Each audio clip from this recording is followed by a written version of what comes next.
નમસ્કાર ખેડૂત મિત્રો, આપ સૌનું હાર્દિક સ્વાગત છે અમારી આ ખેડૂતો માટે ઉપયોગી ચેનલ એટલે કે ઓફિશિયલ ખેતીવાડી જેકેમાં. મિત્રો, આજના વિડીયોની અંદર આપણે આજના કપાસના 100% સાચા બજાર ભાવ અંગે માહિતી મેળવીશું. તો મિત્રો, વિડીયોમાં અંત સુધી બન્યા રહીજો. અને તમે અમારી યુટ્યુબ ચેનલ પર નવા જ આવ્યા હોય અને રોજે રોજ નવા અને 100% સાચા બજાર ભાવ જાણવા માંગતા હોય તો અમારી યુટ્યુબ ચેનલ સબસ્ક્રાઈબ કરી લેજો. તો ચાલો મિત્રો, આપણે જાણી લઈએ કે આજના કપાસના બજાર ભાવ શું રહ્યા છે અને શું વધારો ઘટાડો જોવા મળ્યો છે. તો મિત્રો, આજના કપાસના બજાર ભાવ આ મુજબ રહ્યા હતા.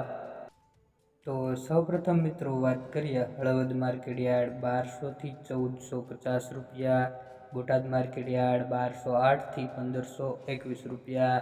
સૌથી ઊંચા બજાર ભાવ મિત્રો બોટાદ માર્કેટ યાર્ડમાં નોંધાઈ રહ્યા છે. કડી માર્કેટ યાર્ડ 1300 થી 1501 રૂપિયો, વિસનગર માર્કેટ યાર્ડ 1200 થી 1551 રૂપિયા. મિત્રો, વિસનગરમાં પણ મિત્રો સારા એવા ભાવ જોવા મળ્યા છે. ઉનાવા 1105 થી 1510 રૂપિયા, અમરેલી માર્કેટ યાર્ડ 950 થી 1480 રૂપિયા. આગળ વાત કરીએ મિત્રો જામનગર માર્કેટ યાર્ડ 1000 થી 1400 રૂપિયા. આગળ વાત કરીએ પાટણ માર્કેટ યાર્ડ 1271 થી 1450 રૂપિયા. આગળ વાત કરીએ જસદણ માર્કેટ યાર્ડ 1325 થી 1480 રૂપિયા. આગળ વાત કરીએ ગોંડલ માર્કેટ યાર્ડ 1201 થી 1481 રૂપિયા. આગળ વાત કરીએ મિત્રો બાબરા માર્કેટ યાર્ડ 1419 થી 1511 રૂપિયા.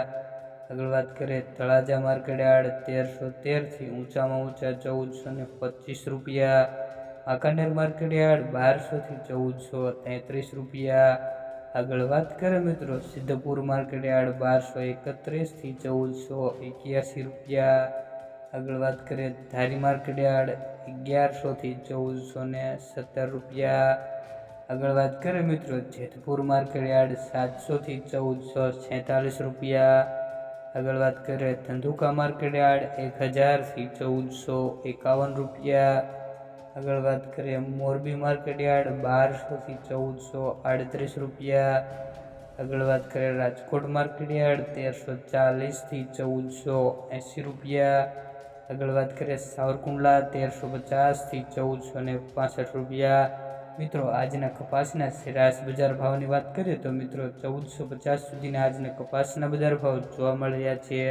મિત્રો, વિડીયોની માહિતી સારી લાગી હોય તો વિડીયોને એક લાઇક કરી દેજો અને અમારી આ યુટ્યુબ ચેનલ પર નવા જ આવ્યા હોય તો ચેનલ સબસ્ક્રાઈબ કરી લેજો. અને તમે આ વિડીયો ક્યાંથી જોઈ રહ્યા છો તે મિત્રો ખાસ કરીને કોમેન્ટ બોક્સમાં જરૂરથી જણાવી દેજો, જેથી અમને પણ ખબર પડે કે અમારો વિડીયો ક્યાં સુધી પહોંચી રહ્યો છે.